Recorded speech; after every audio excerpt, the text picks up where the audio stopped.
Welcome to the Redshirts Fantasy Football Podcast with your hosts, John Helmkamp, Matthew Betz, and Betz Okada.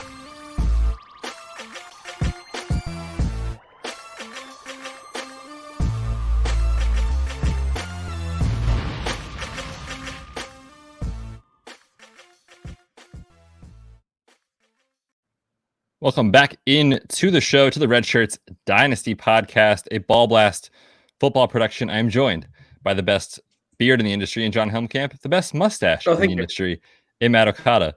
Boys, I feel like it's been forever since we all three have been on the mic together. It has only been a week, but I feel like so much has changed in that time, including a meetup face-to-face between you two bozos, which I missed out on. I asked Okada about this. I asked, how is it just to meet John in person?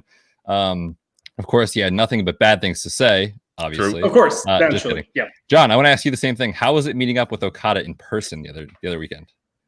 Yeah, it was a blast. It was really good to see Okada in his habitat in Southern California, just looking like a total bro.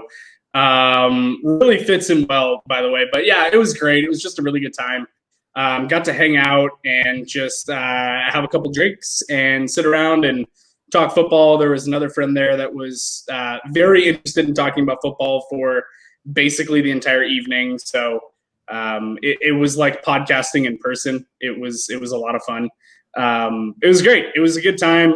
Also, the pedigree of Matthew Okada is unparalleled. He apparently has dual bachelors from MIT, according to the sweater that he showed up when hanging out with us. So shout out to Kate and Michelle Majuk, our partners, who bought that hook, line, and sinker. Totally believed us when we put that in the group text. Yeah, it was glorious. So it was a really good time. Yeah, it was great to hang out, and we got to get the three of us together here at some point soon. We definitely do. I have to ask one question though. Did he wear his yoga pants? Or his yeah, for sure. I was actually required in advance to do so. Yes. John said that if I didn't show up wearing them, I would be banned from the gathering. So, yeah, he texted. He's like, "So should I dress like a functioning member of society, or?"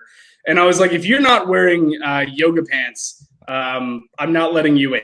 And he followed through. So good looking at Okada on following instructions. Classic Okada. Honestly, if you would have told me that Okada went to MIT and I just looked at his spreadsheets in Excel, I would believe you.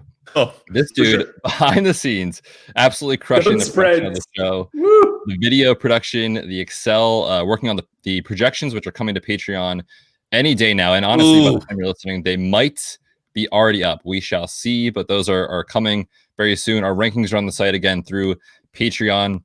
That is on ballblastfootball.com. Check that out. And of course, be sure to find us on social media at RedshirtsFFPod. Okada is at Betz Okada. John is at Dynasty Beard, and I am at the Fantasy PT. Fellas, no real news to get into tonight. We're going to skip that and get right into our segment. We're talking Dynasty, and we're talking about players to sell if you are just blowing it up. Like if you've been a bottom 3 or 4 team for 2 or 3 years in a row, maybe you have 2 or 3 studs, but you just don't have enough to actually compete. You don't have enough depth to compete. We talked on 2 shows ago about just dynasty strategy and being able to not be stuck in the middle. And if you're at the bottom, you got to go all in on the rebuild and really blow it up. These are the players we are selling before the season to really get that max value and really kind of capitalize on rookie draft picks, all that kind of stuff. Fellas, any word of advice to the listeners in terms of strategy when you're trying to rebuild a team? Ooh, very tough. I go one offhand there. My first instinct would be please shop your players. Don't just talk with one person in your league. Ooh, good call. When you're looking at blowing it up or selling, shop it around. Talk to multiple people. Get a feel. I can't tell you how many times I've seen a trade go down in a league where I'm going, I would have paid so much more for that player. So it's great for me. I didn't apparently quote unquote overpay for what that person's willing to sell for. But if you're looking to sell and maximize your return, make sure you put it out there. You might have someone in your league that is just in love with the asset that you're trying to sell and is willing to give you a lot more than that one person you're in a DM with. Please shop it around and get the most value that you can. Great one. I would also add volume is very important. A lot of times you think, okay, I got to do this crazy rebuild. I need a bunch of firsts, and that's it. And I'll be fine if I can get two firsts for the next 3 years. Listen, 2 firsts for the next 3 years is great. You're going to need those probably. But quantity plus quality is how to do a great rebuild. You need to stack up on seconds and even thirds. Get a bunch of picks and start throwing those at rookies because, first of all, a lot of the best players you're going to end up having in 2 or 3 years are going to come from the second and third round out of the blue because that's how it works. We don't always know, and sometimes the first rounders are busts and the second rounders are incredible. George Kittle was not drafted in the first round of rookie draft, and now he's the number one tight end. Second rounder this year. Oh, I like what you're putting down there, John. Yeah, so don't be afraid to, I mean, obviously you do want to get those high picks wherever possible, but don't be afraid to stock up on later picks and start dart throwing those guys as much as possible to try to build up a solid core. Yeah, that's a good call. I have one rebuild that I'm just piggybacking on Okada. I have one rebuild that I'm in right now where I have 1 first next year, but I have 5 seconds in that 1 week. Yep. So I'm loving that quantity. 50% of those are probably going to end up hitting and really contributing to my roster. Yeah, and if you actually found a prospect, and we'll talk all about this come January, February, March, April, about a player that you might want to go up and get. And obviously you can use those seconds to package up and get a first if there's a player that you're in love with. So yes, always acquire multiple assets if you can. I also like just going down a tier or 2 in a rebuild. You don't always have to just get rid of players for picks and just have scrubs on your roster. You can go from a tier 1 running back to a tier 3 running back and grab more on top of it to kind of just get more depth on the roster, so to speak. So a couple of different strategies to do that. And we're going to talk about specific examples tonight. John, I'm going to kick over to you first. I feel like we always go to Okada first. So I'm going to switch it up. Ooh. Hit me with your first sell. So I'm wearing a Seahawks hat. True. I have my lovely banner behind me, which is why this one is going to surprise people because it is my boy, Russell Wilson. Russell Wilson is my first sell. I love Russ. We've talked about him. I know. We've talked about Russ a lot on this show. We love him. I think the line that Okada said probably 2-3 months ago was, if I had to pick one quarterback to finish like no higher than 3rd and no lower than 8th in fantasy football, it's going to be Russell Wilson. He's going to fit right in there in that middle tier of the quarterback 1, mostly only because of the system that he operates in. If he was in a better system that actually liked to air it out instead of run and gather information in the first half, he would be tearing it up and he would be considered. That's an actual quote. That is an actual quote from that team, that they like to gather information in the first half, which is why Russ will go into halftime with 4 fantasy points and finish with 28. It's insane. I don't get it. But here's the thing about Russell Wilson. He's been in the league a while now. He is already, it feels like he's, in my opinion, it still feels like he's a young guy, but he's already 31 years old. And quarterbacks, they've got a long time left. He's probably going to be very, very good for years to come. However, I'm very concerned about the Seahawks as an organization, as a franchise. I think that there is a very real chance, after giving him a boatload of money, he was the highest paid NFL player before Patrick Mahomes got his bag, or bags, plural. True. There's a very good chance. Truckloads of money just backing up and dumping into his driveway. There is a very real possibility this Seahawk team, I think, is starting to swirl the drain. Bobby Wagner, their elite middle linebackers, getting up there. They basically haven't done anything since striking gold in consecutive drafts in 2012 and 2013. Since then, their drafts have all been very suspect. Their free agency signings have been suspect. Their offensive line is not very good. I don't like it at all.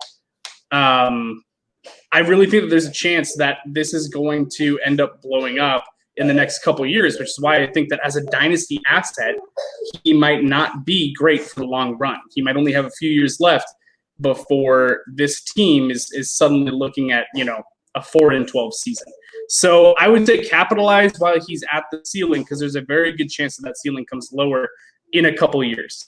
So that's why I got Russell Wilson at the top. And again, it's not just selling for garbage. He's an elite quarterback for fantasy football, especially in Superflex.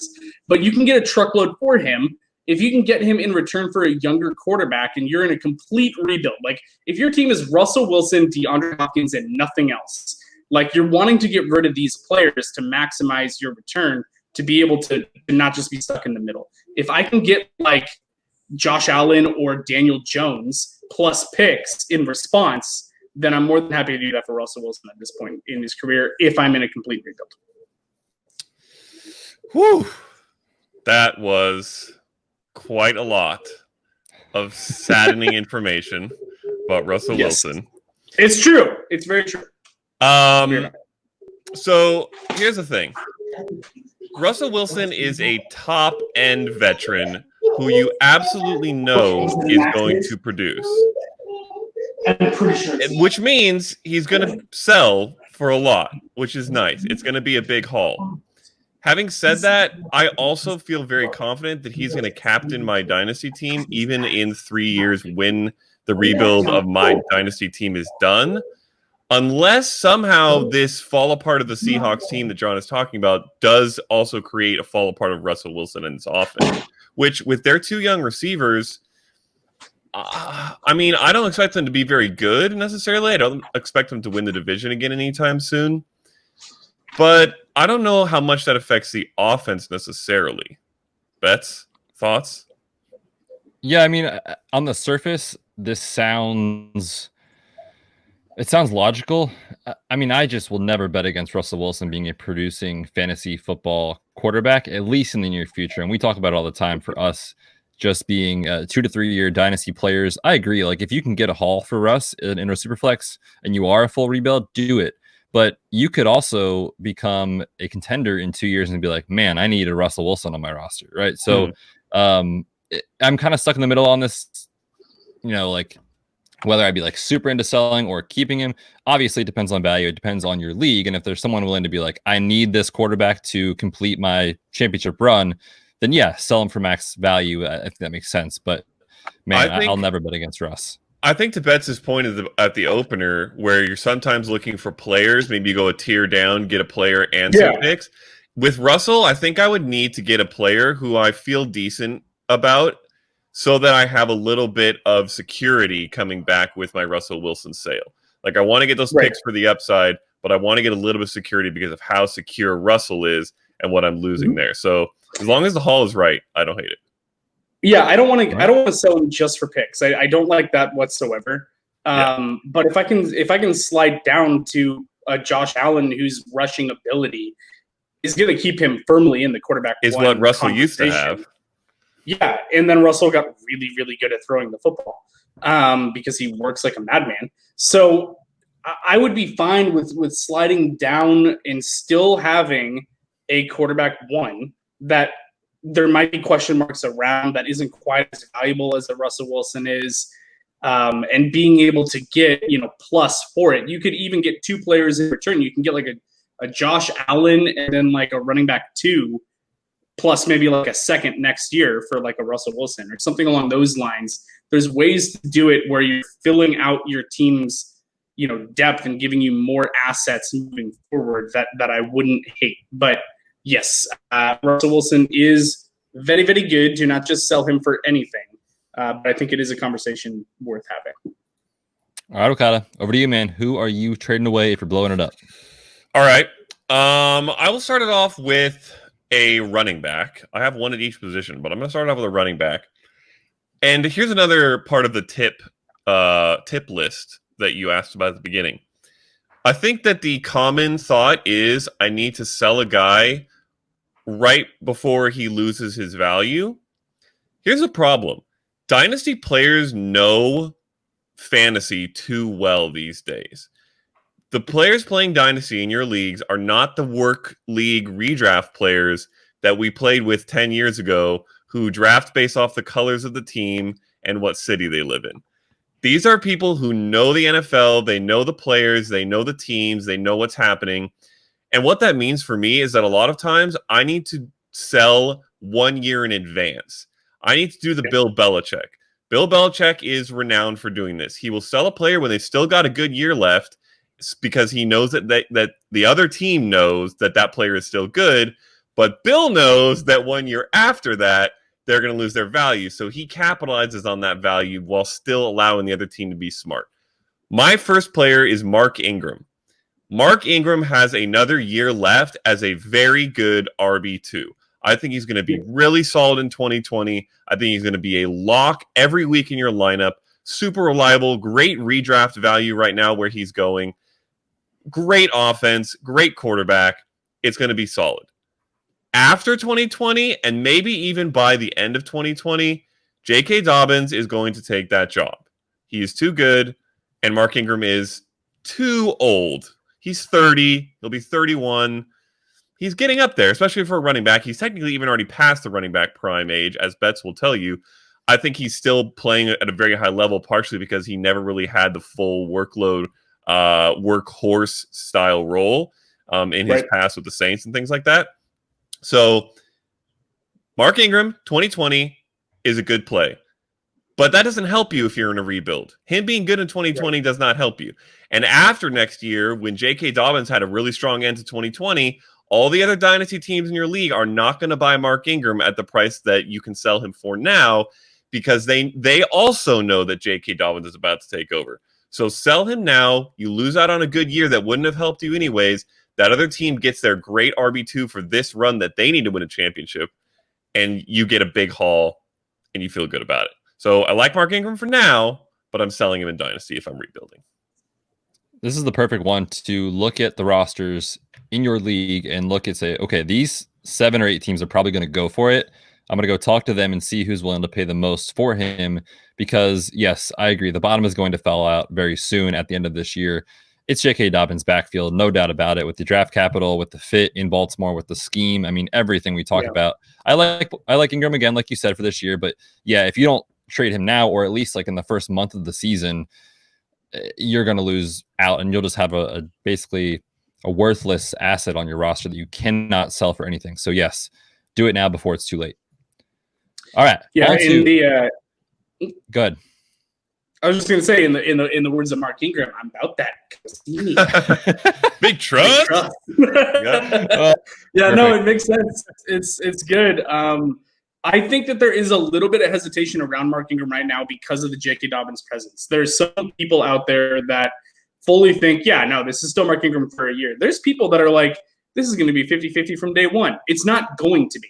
So if you are having a hard time selling him right now, selling him after week 1, week 2 might be a really good play when he comes out and gets a very full workload early in the season and the rest of the league goes, oh, wow, Mark Ingram just had 18 carries for 85 yards and a touchdown. He's going to be a reliable weekly fixture throughout the course of the season. It might be a good time to sell him then. Alrighty. My next sell, I'm going to keep it with the Ravens. Guys, if you're in a full rebuild, you have to try to sell Lamar Jackson. And that sounds so ridiculous because he is young. He is the new hotness. He was last year's quarterback 1 by a mile. Big trust. Listen, don't hear what I'm not saying. He is a fantastic fantasy option, and he's young. So in Dynasty, you would say, oh, yeah, that makes sense. I'll hold him, and I'll wait 10 years, and he's my quarterback. No, you can sell Lamar Jackson for Kyler Murray and a first, or Kyler Murray and maybe a first and a second, or Josh Allen and 2 firsts and a second, or whatever combination you want to come up with. Go down a tier or 2 and keep your team just as good, or maybe a little worse for this year with Lamar Jackson's rushing upside. But get those extra assets, and I'm not saying he's not going to be good. Don't hear what I'm not saying. I just don't think his value will ever in Dynasty be what it is today, this season, before the season starts, because what he did last year was insane. Guys, the Ravens threw the ball the least amount in the entire NFL. Lamar Jackson led the league in touchdown passes. I mean, that will not happen ever again. You have to get max value. And if you're blowing it up and he's your only real, stud on your team, you're going to get a haul back for Lamar Jackson. What are you guys' thoughts here on selling him in Dynasty? Yeah. I mean, if we're going to add another rule to the list, we're just building up a little list of rules and tips here for you. Here's one. If a player wins MVP and sets a record that has been held for a decade or more, sell them. Sell. Yes, that's just how it works. Lamar Jackson is going to be a great quarterback for the NFL for many years. Probably not as many years, by the way, as a lot of other great quarterbacks, just because of his playing style, but still many more years. He may win another MVP, although honestly, odds are small. He may go on and win a Super Bowl at some point. He will probably set the all-time rushing record if he stays healthy for a decade. Mm-hmm. But he is not going to throw 30-plus touchdowns and rush for 1,200-plus yards again, ever. Nor probably is any quarterback ever. It was insane what he did last year, and you cannot expect that moving forward. He is going to regress in almost every category and still be good, still be a top 3 quarterback. But right now, to Betts' point, and this is another key, you sell at the highest value. His value right now is higher than it ever will be again, which means this is the best time to sell in his entire career. I agree with that assessment completely. The fact that he set the record for rushing yards and had a touchdown percentage of like 9.7, if I remember offhand, absurd. Something like obscene, double what you expect from a quarterback, basically. Just absolutely absurd. That's not a recipe for sustainable production. Like we've talked about on the show, there's a very real possibility that defensive coordinators, the second that this season ended, started going, okay, how do we stop running quarterbacks? And just went right into that phase of figuring this out. What are we going to game plan? How are we going to scheme, especially the AFC North and the rest of the AFC for that matter? What are we going to do to slow down Lamar Jackson? It's probably one of the top bullet points on the list for every defensive coordinator in the NFL. These coaches are smart. They will figure out a way to slow it down. They're not going to take it away completely. He's going to be a really good running quarterback as long as he's healthy. But 1,200-plus yards is absurd. There's a very real possibility that slides 400 to 500 yards down this coming season, especially with another running back into the mix with J.K. Dobbins. It's entirely possible that comes way down. His touchdown percentage comes way down. He's still a very valuable quarterback, but probably never as much as he is right now. Now, my only concern is his value might almost be too high to sell. Like he might be too expensive for people to be willing to give up that just absolute haul that it would take for it to actually equate to the production that we saw out of him, just like what we see out of CMC right now. Like trades for CMC right now are very few and far between, and if they do happen, it's astronomical. There's not a lot of people that like have the cojones to show up to the trade table with that haul for one player. So his value might almost be too high to sell. Like you might not get offers by putting Lamar Jackson on the table, because I think people might know that his value is going to come down a little bit. I think a lot of that comes from the fact that people are so afraid and unwilling to sell a player after they're the number one at their position. And this is just a fallacy that needs to be addressed. I actually tweeted about it with CMC in particular, John. Guys do not repeat at the one spot. They don't. Running backs haven't done it since 2002 to 2003 when Jamal Charles Charles did it. Oh, it was Jamal Charles? Yes. Dang, I was sorry. Guess. You don't get to guess. You would have guessed wrong. Yeah. Aaron Rodgers was a top 2 guy over and over again over the last decade, but back-to-back ones, even for him, was rare. So, okay, I'm going to throw something out there, and it's going to sound absolutely insane, but if you take a step back and just look at the real expectations for what a quarterback is going to do after they do what Lamar Jackson did last year, I don't think it's that insane. I do not think it would be even that shocking, let alone out of the realm of possibility, if Josh Allen is a better dynasty quarterback than Lamar Jackson. I buy it. I buy that is a possibility. I don't buy that is likely. I'm not saying I'd bet on it. Saw what happened. But Correct. Josh Allen was 6 without Stephon Diggs. They just added Stephon Diggs, a phenomenal deep ball receiver. Josh Allen throws a fantastic deep ball. It's in the realm of possibility. Now, I'm not sure that I would ever put money on it. Wasn't Lamar like top 6 in completion percentage in the NFL? 6 or 8? He was top 5 in every category. Yes, he was top everything pretty much. It was ridiculous. So even if Unreal. that touchdown percentage comes down, even if the rushing numbers come down, his pass attempts are very, very low, but he's very efficient with what they ask him to do. They're not asking him to sit back there and be a pocket passer and read defenses and thread needles. They are getting him easy throws, designed misdirections, players in space, dump offs, tight ends up the seam on play action, like more high probability. They're giving him layups instead of asking him to shoot 3-pointers. And I think that does help him be more sustainable in the long term for what he can do from a fantasy perspective. Josh Allen is kind of, YOLO. I'm not saying it's going to happen. YOLO. It's prime Cam Newton, like without the rushing touchdown upside of prime Cam Newton. It's just, I'm going to just chuck the ball into any window that I see. Upside. It's there, but it's not like 11 or whatever Cam's I think it could high watermark was. I don't know that he's got that in him. I don't know. We'll see. We'll see. I love me some Josh Allen. I'm not hating on the guy, but regularity in the first couple seasons here. One of the top 3 quarterbacks in rushing touchdowns in the past 2 years. So it's possible. But listen, guys, like I agree with what both of you are saying. The reason Lamar can potentially sustain not what he's doing, but at a high level, is that the Ravens are a smart organization and the coaching staff there is fantastic. They know how to run the ball. They know how to set up play action. They know how to put players in position to succeed. Other offenses do not. So yes, that's a great point with the easy completions and the highly efficient routes and all that sort of stuff. Totally agree 100%. Okada, I'm going to kick it back to you, man. Number 2, who are you selling? All righty. This one is a tough one because he has been one of the best, most consistent wide receivers in the NFL since he entered the league. It is Mike Evans of the Tampa Bay Buccaneers. This is crazy talk. I'm just going to say it about myself, okay? Because he has been so good. Let's just run through the yards, shall we? All right. He's played 6 seasons. Here are his numbers. 1,051, 1,200, 1,300, 1,000, 1,500, 1,157. That is incredible. And he has had a decent amount of touchdowns, usually last couple of years been around 8. He had a couple of seasons of 12 back in the beginning. It's been solid. I would say he averages about 8 or 9, which is great, especially with that yardage. He is incredible. He is consistent. It has been great. Here is the problem. Everything is changing.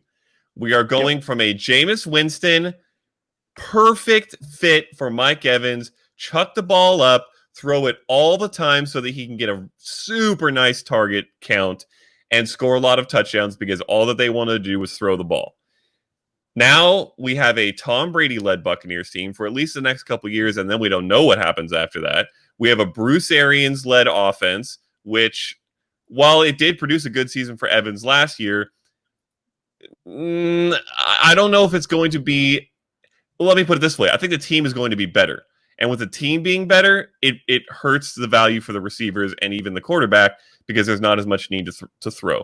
Chris Godwin is on the rise. He had a huge breakout season, and now I think he's entrenched as the one, whereas last year he at least entered in a sort of conversation as the 1B at best. Now he's, I think, the clear 1A. I don't think Brady's arm fits Evans the way that Winston's did. I don't think that the scheme will fit with Brady at the helm. Evans' skill set as well as it did for Winston. And here's the main issue. Mike Evans is still going as a top 7 or 8 dynasty receiver. I don't want him at that price. Is he still a wide receiver 1 in dynasty? Maybe fringe. I would easily say top 15. But if you're going in the 6 to 8 range, that's a guy that I want to sell. If that's his startup price, that means his trade value is going to be higher for me than what I would be willing to pay, which means that I want to get paid that amount. So, again, great player, great talent. He's going to be good. I still think he'll be a very good wide receiver 2 for probably a couple more years. But right now, if I can sell him as a mid-range wide receiver 1 with my expectation being a wide receiver 2 for a couple years and then maybe less than that after, who knows? I'm doing it now. So is this the first year in Mike Evans' career that he doesn't top 1,000 yards? No, I still think he does it. He'll get there. I think so. Yeah. I still think he does it. I still think he gets 6 to 7 touchdowns and is very solid. I don't know. I don't know that there's going to be enough meat on the bone for him and Godwin to both top 1,000. I think that there's a really good possibility that he falls short of that because this isn't throw for 5,000 yards and 33 touchdowns and 30 interceptions like YOLO Jameis last season. Yep. This is going to be more of a like 42 to 4,400 yard season from Tom Brady with like maybe 25 touchdowns. And obviously he's not going to turn the ball over nearly as much as Jameis. That's going to fit much better with what Bruce Arians wants to do. He loves a veteran quarterback that makes good decisions, which is why Jameis Winston is no longer there. Tom Brady is going to control the game and put them in positions to win, and it's going to be better for them as a franchise for this year and the year after potentially than what Jameis did, but it's not going to be that fantasy mecca that it's been over the last couple of years. You had 2 wide receiver ones on the same team with Jameis Winston at the helm. That's not happening. I think Chris Godwin's a really good bet to finish in there in the mid to high wide receiver 1 range, but I don't see Mike Evans having enough left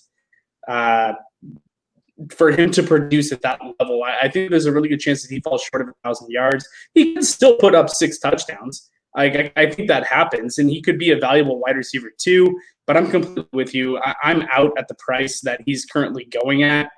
I'd be selling that all day. This offseason, in March, fellas, I traded Mike Evans for Terry McLaurin, Deontay Johnson, and a 2021 first. I was doing backflips. Wow. So That's I'm in. so juicy. I don't think people understand what those extra possessions do for an offense when you have turnovers like Jameis Winston had, pick sixes. I mean, that's what, 2 or 3 receptions, maybe an extra 30 to 50 yards, maybe a score. Like that matters so much in today's game, the game flow. So yeah, I'm with you. I think the ceiling comes down so far with Tom Brady, the way, not the way that it was with Jameis Winston. So I like that call. If you can get that value, yeah, I'm out. I'll put it this way. I think that Terry McLaurin finishes higher than Mike Evans in fantasy in 2020. Straight up this season. I do not hate that at all. Mike Evans. Yep, I'm fully in on that. I can see that, definitely. In my projections, fellas, and this might be biased, Terry McLaurin came in at wide receiver 12. Now, I did not rank him as such because there is some risk with Dwayne Haskins, but I'm just saying, you know how much I love that guy. All right. Over to John, your second sell. Who you got? Another good rule of thumb when blowing things up and selling is to sell when the buzz is super high. When it's all the chatter, when it's all anyone's been talking about all off season, the price goes up and it's a really good time to part with it. I'm talking about a running back that is 26 and a half years old. He went to a new team last season, 26 and a half, went to a new season last year, just at his half birthday. Happy birthday. Went to a new team last year, produced incredibly well down the stretch. We all love him. He is the franchise tag, though, meaning his future is very, very uncertain. Talking about Kenyon Drake, who has been everyone's buzz this entire offseason in the Dynasty community. He's all over Twitter. We all love him, and we have him ranked very, very highly for this year. I think there's a pretty good chance, actually a very good chance, that he finishes as an RB1 in 2020.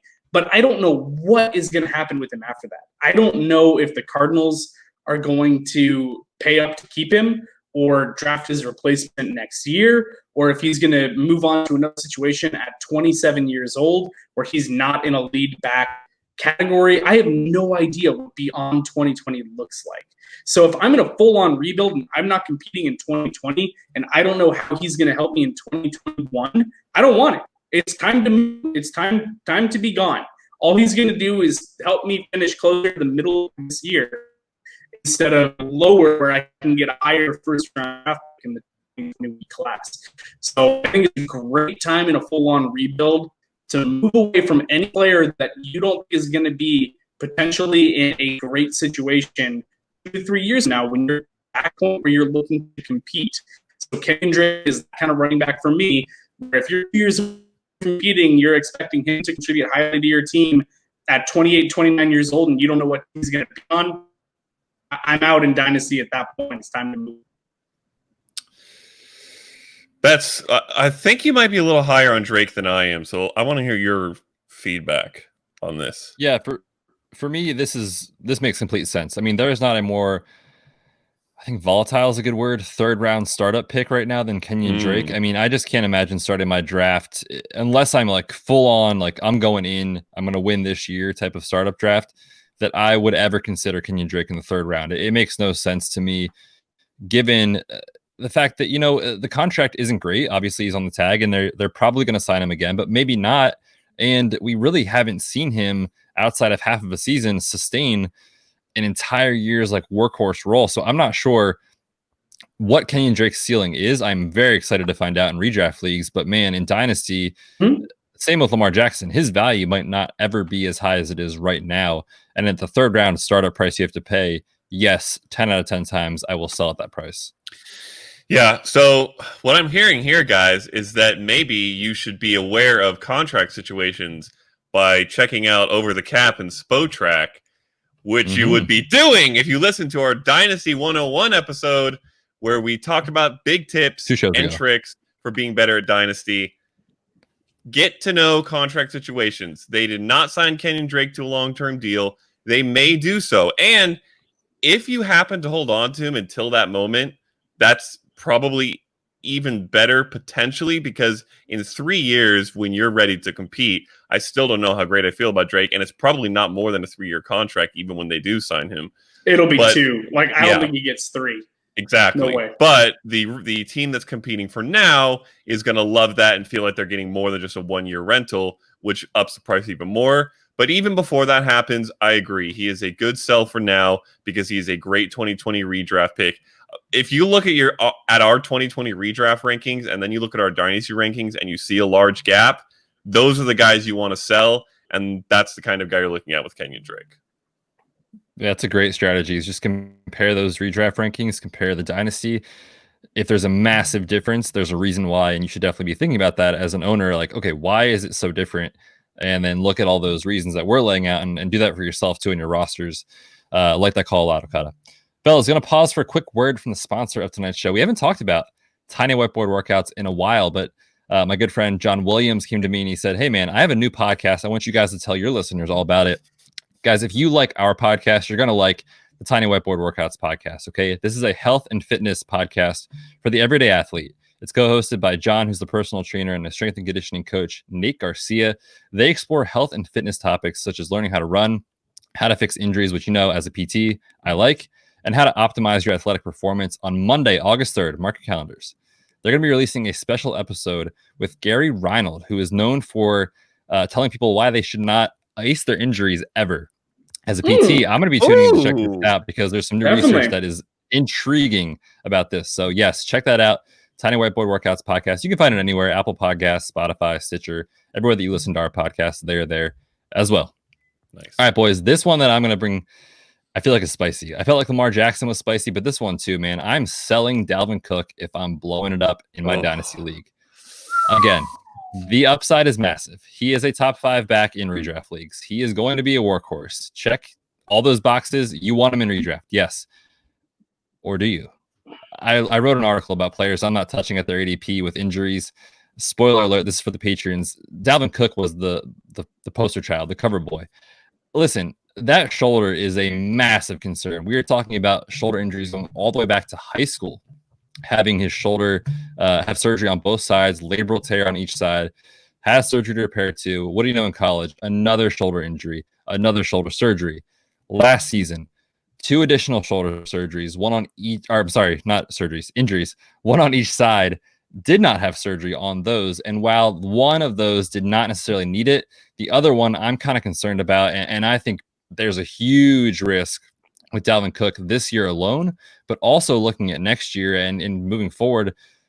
There's a huge contract dispute between the Vikings and Dalvin Cook. They have Alexander Madison waiting in the wings, who's proven he's a pretty good running back. Now, I'm not saying Dalvin Cook isn't an elite running back in this league. He absolutely is. but you can get so much in your Dynasty League for Dalvin Cook because people love what they saw last year from weeks 1 to 13 when he was an absolute stud, the RB2 in fantasy. And then what happened? The bottom fell out. He wasn't there when you needed him most. I lost the championship because of Dalvin Cook. Yeah, and I think in Dynasty, the conversation needs to be there, right? Like, is he really ever going to be as good as he was last year? I'm not sure. Maybe not. He was fantastic. So I'm willing to find out what it takes to get him off my roster. If someone wants him and they're willing to pay a lot to get him, I will definitely entertain an offer in my league. Yeah, John's pointing at me because he knows that I'm the guy that will do the buying. I mean, listen, Betz, unless you tell me that you don't believe he's getting that contract, and I know for a fact you and John have been very confident he is getting that contract before the season rolls around, I don't know if I can buy this. Because if he gets that contract, unlike Kenyon Drake, who we expect to get a 2-year, maybe $8-9 million deal, probably, maybe 10 if they really like him. I'd have to say 9 to 10 because they got to go above his tag price, which is 8 right now. Dalvin Cook is not getting that kind of deal if they sign him. He's getting a 4-year, $14 million a year deal. This is a team that wants to run, that wants to revolve around a lead back. They are not revolving around Kyler Murray and DeAndre Hopkins like the Cardinals are. They are going to pay him the money if they pay him. And I think as a consensus, we do think they're going to pay him. I don't know if I can sell out from under that right now, especially not before it happens, because there's still, that is discounting his price right now. If we're going to do this, I would wait until he signs that, because then at least you're getting the, oh my goodness, look at this elite RB1 for the next 3-4 years. But I also still think that probably is going to be him. And in 2 or 3 years when I'm ready to compete, he's still going to be a very, very strong talent. I've said vocally on the show, I think he's a top 3 running back in the NFL just by talent. And he's in a great situation as well. So this might be the first one I fully disagree with. I guess if you want to listen to Betz and sell him, come find me in your Dynasty leagues, and I'll probably buy it. John? This one's tough for me because I do love Dalvin Cook, the talent. I'm also not a physical therapist and don't have the medical lens to look through like Betz does, which is why he's on our podcast and one of our partners, and why when he talks about medicine, I listen. True. So that is the only thing holding Dalvin Cook back, in my opinion, from being considered to be a unanimous elite running back prospect, or not even prospect, sorry, a running back talent, is the injury history, because time and time again, he ends up pulling up short. He misses time. Last year, I'm still so bitter because I had the number 1 seed in a league rolling, absolutely cooking. Didn't even mean to do that. And, Love and it. then he pulls up and he's hurt and he's out for the fantasy playoffs. Ended up losing to the 4 seed without Dalvin Cook in there, and it ended up hurting really bad. So availability is the best skill set for a running back. And if he's not available for you, or I'm concerned that he's not available, you bet that Minnesota's concerned that he's not available. So the longer this thing goes on, this contract dispute, this him saying I'm not showing up for team activities until I get the contract, which, by the way, they're reported to show up next week, so we'll see how that's going. If he's actually going to hold out from that camp, or if he is going to show up, that's going to be really telling. So I think that right now isn't the time to sell Dalvin Cook. I agree with the kind of analysis that he is a sell, but I agree with Okada, because as soon as Derrick Henry got paid, 2 weeks ago, whatever it was, all of a sudden it's like, all right, locked and loaded, top tier running back, just came off the rushing crown. He's in, he's good for another 3 years or whatever his contract was. I think that you're going to have a similar reaction if and when Dalvin Cook does get paid, and that would be the time to sell it. By the way, this is one thing we haven't touched on yet in terms of in light of the COVID situation. Yeah, I was thinking contract holdouts are going to be more dangerous than ever, because Dalvin Cook, his options are show up to a weird training camp that is dangerous for his health in ways far beyond what normally they are, in terms of, I could get injured with no contract, or hold out, stay safe, hang out with his family extra long, maybe 6 weeks into the season, and then finally get the Vikings to pay him, which they should do. So while I I mean, I was always the tentative one on him getting signed before the season. I still would lean that way, but it's getting close to like 50-50 at this point. It's getting pretty dangerous. You're going to have to watch out for that. It really is. And the COVID thing is something to monitor. And right now we just don't have the answers because we're all waiting for the league and the NFLPA right now to come to an agreement on everything. And a big part of that is contract structure. I haven't really dove in on the conversations that are taking place. I'm kind of just waiting for the final, this is what it's going to be. And then I'll really look into it and see what's going on. But does this count as a qualifying year? If a player decides to hold out because of COVID, are they contractually obligated then to play next season for the team, or are they free to go in free agency? There's a lot of questions around this that the league is still ironing out. And right now, as we're recording, it's July 21st. People are reporting to camp next week.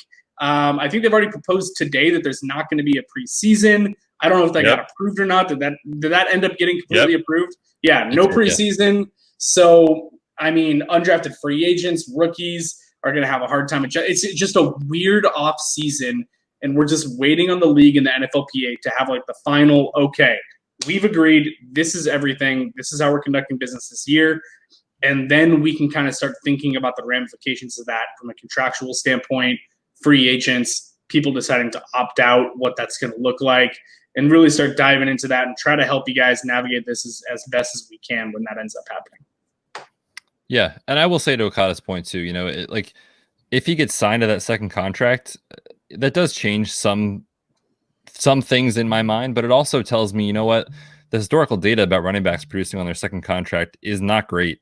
And so maybe you file this one away and you're like, I'm close to competing. I don't know that I'm really maybe I'm the fourth seed or the fourth worst seed. And I think I can come back next year and maybe make a run, then fine, hold Dalvin. But yeah, I mean, at that point, then I would be selling again. So for me, this is a team dependent decision, but for me, you have to be out at some point soon, unless you are a contending team this year or next year. That's my opinion.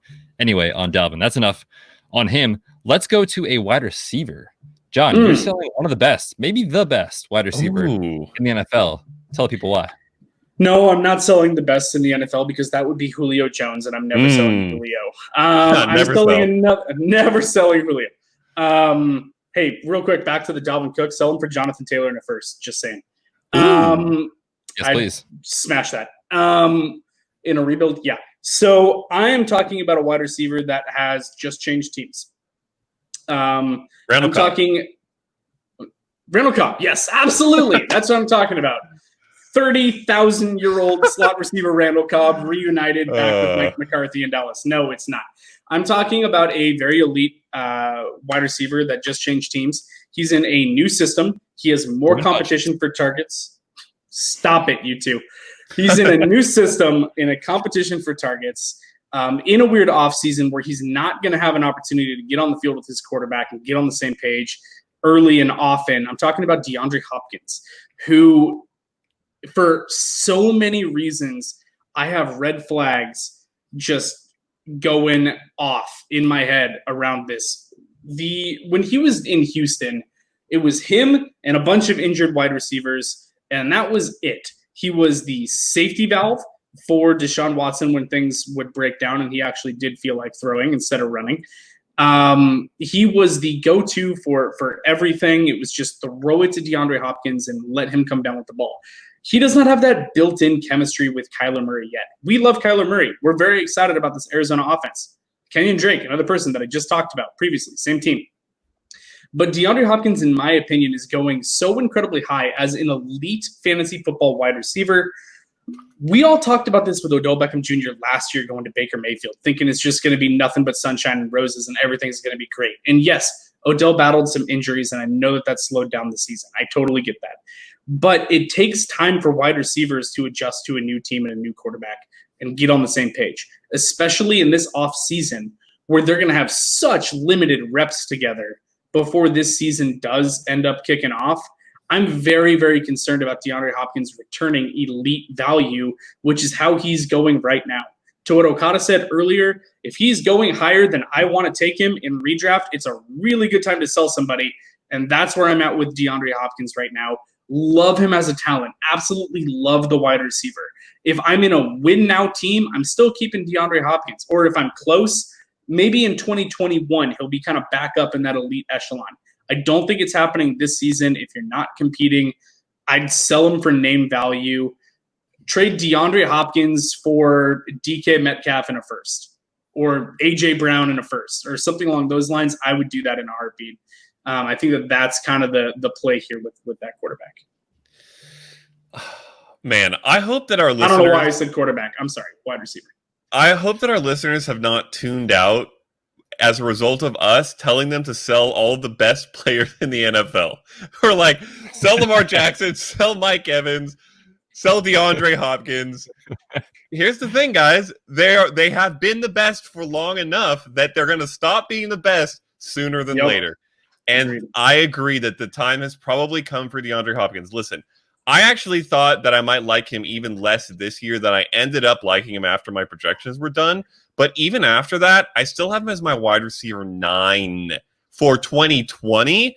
And there are names after him: DJ Moore, AJ Brown, Juju, Terry McLaurin. Several names. All finish above him.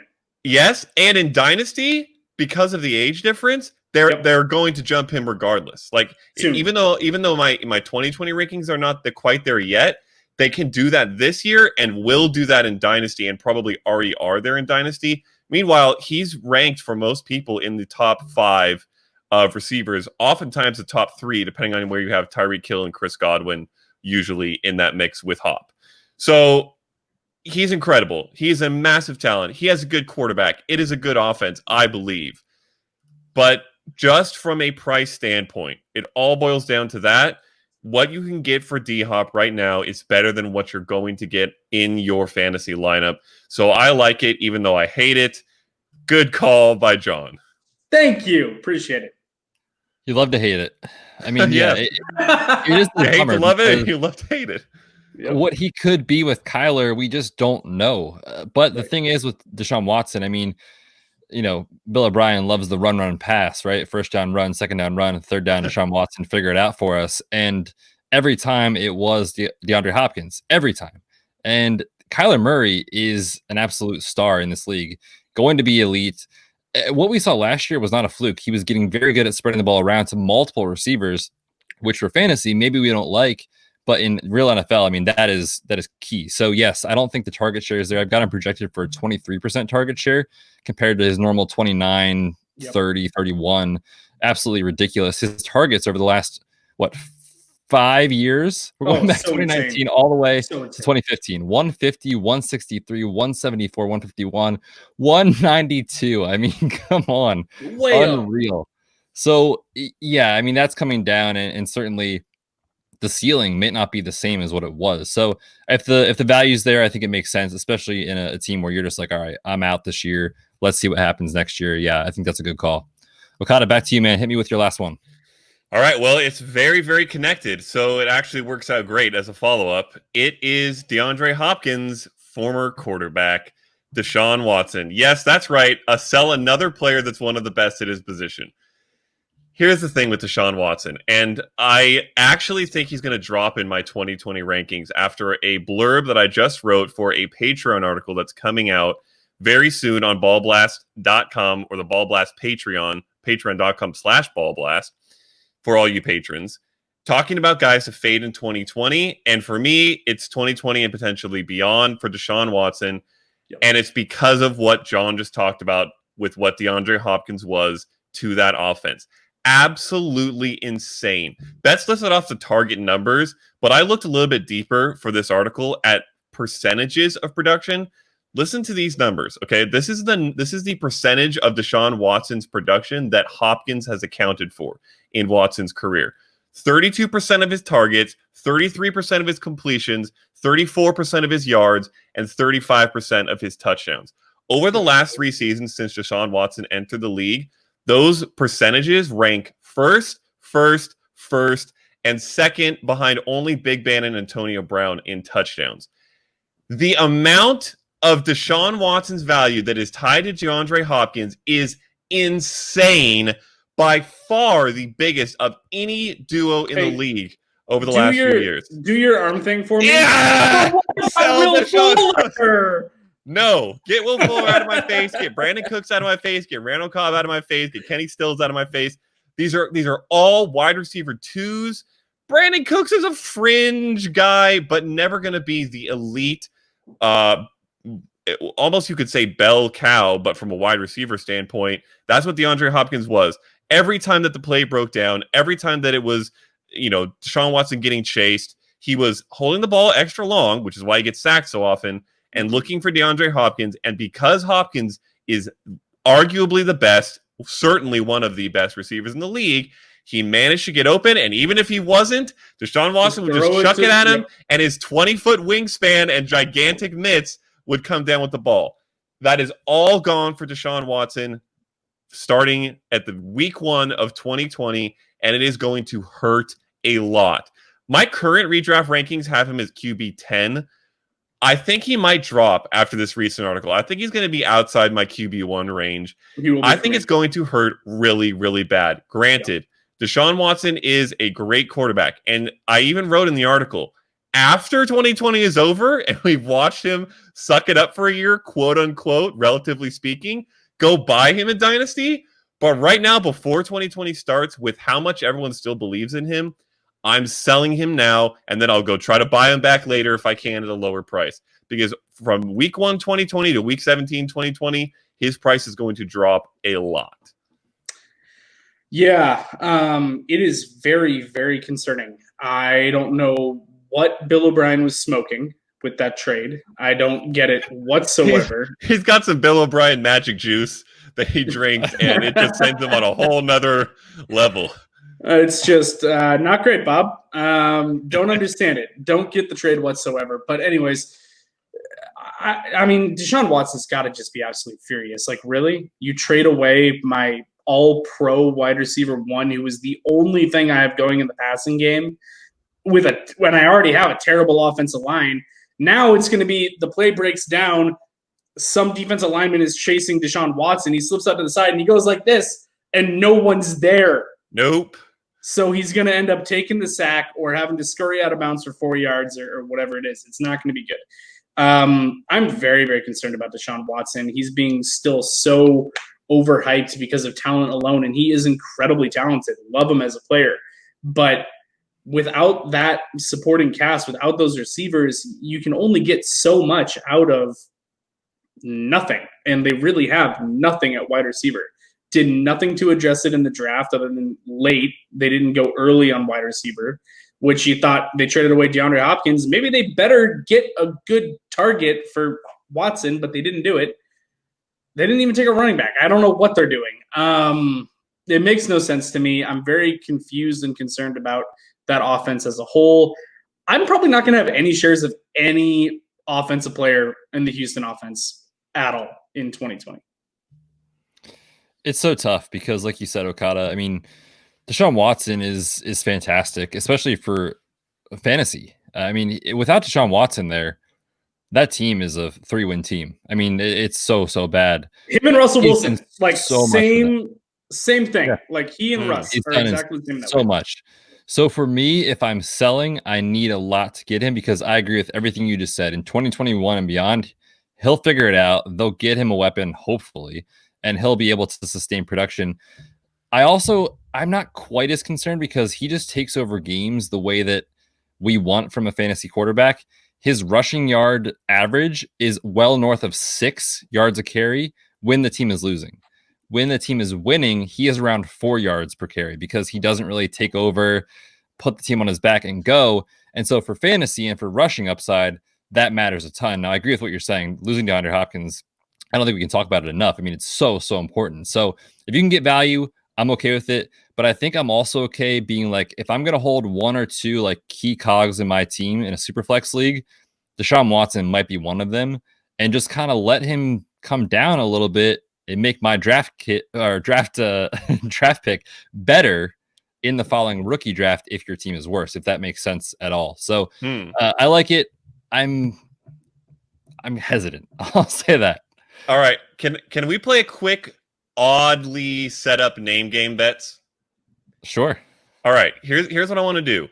You give Jamar Chase LSU wide receiver to these quarterbacks next year, do you want that said quarterback or Deshaun Watson? Assuming Deshaun Watson gets to no one super interesting. Baker Mayfield. Wait, you're saying if Jamar Chase goes to Baker, yes, would I want Baker over Deshaun Watson? Yes. Baker. Deshaun What did you say, Betz? Okay, Josh Allen. Josh Allen. Carson Wentz. Deshaun Watson.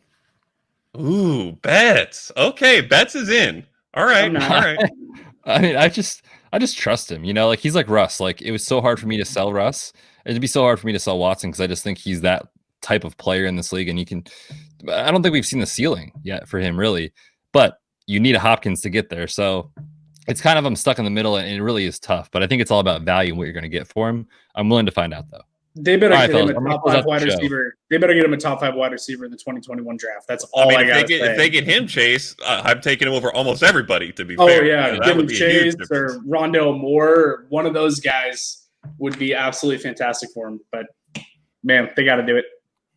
Yeah, fellas, we're going to close out the show on a really sad note. I mean, the bottom is going to fall out for Le'Veon Bell any day now. I mean, we haven't seen it. Anything you want. It's his production, it's the team, it's the offense, it's the coach, it's a bad offensive line who, yes, they invested in, but we're not going to see that this year, maybe next year, maybe 2022. Le'Veon Bell is not going to be there to get that offensive line help. I mean, the yards per touch over the course of his career is insane. He's got 6, 8.1, 5.2, 6.6, 6.2. And then it comes down to 5.9. And, you know, the Jets, man, I don't get it. Your head coach is telling everyone he didn't want to sign you. There's writing on the wall with this. For me, Le'Veon Bell is no more than running back 20 ever again in his career. And if there's anyone in your league who still thinks he has top 15, hell, top 12 upside, I mean, you have to be out on Le'Veon Bell at this point. I mean, I don't even have to say much here because I've been calling for the end of Le'Veon Bell for multiple years now. We talked about it, Betz, last year heading into last season, and he got his new team and he got his new contract and everybody was excited. And we said, no, hell no. Yeah, absolutely no interest. Just like that. Yes. Get him out of here. I don't listen, get whatever you can. I don't even care if it's a good deal.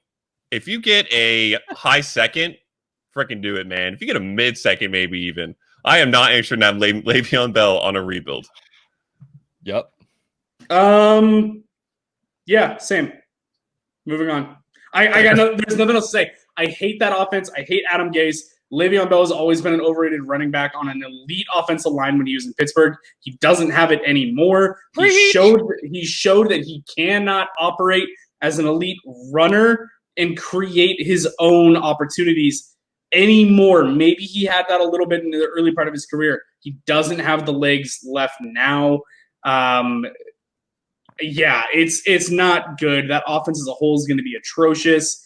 I would be shocked if he tops 5 touchdowns, like maybe 6, maybe ceiling. I don't think he sniffs 1,000 scrimmage yards. I just don't think he has it. I don't think that offense does. I think that they're in the top 3 pick again next year in 2021. It's going to be garbage in, really New Jersey. It's just not going to be good for the Jets this year. I'm not in on Le'Veon Bell at all. Sell him for whatever. I'm with Okada. I don't like. Sometimes you just get sick of a player and you're like, you know what? Yes. I just don't want to look at you on my roster anymore. I just want you gone. I don't even care if I'm selling him on sale at this point. I just want you gone. Give me David Montgomery straight up for Le'Veon Bell. Sell low. Yeah. Straight up, yeah. David Montgomery. All right. Well, on that positive note, not the show. Sorry, Le'Veon. Rays of sunshine. Rays of sunshine. Dynasty podcast closing out here with another fantastic episode. We're back next week. Until next time, be sure to follow Okada at Matt Okada. John is at Dynasty Beard. I am at The Fantasy PT. Check out the Ball Blast Fantasy Football podcast for your redraft content. Kate and Michelle are crushing it as per usual. Check out the website. Kate redesigned it herself. Looks awesome. Great. We also have t-shirts for sale, $20, free shipping. Check those out there. Help support the site. Help us pay our writers, all that good stuff. We're back next week. Until next time, we're at the Redshirts.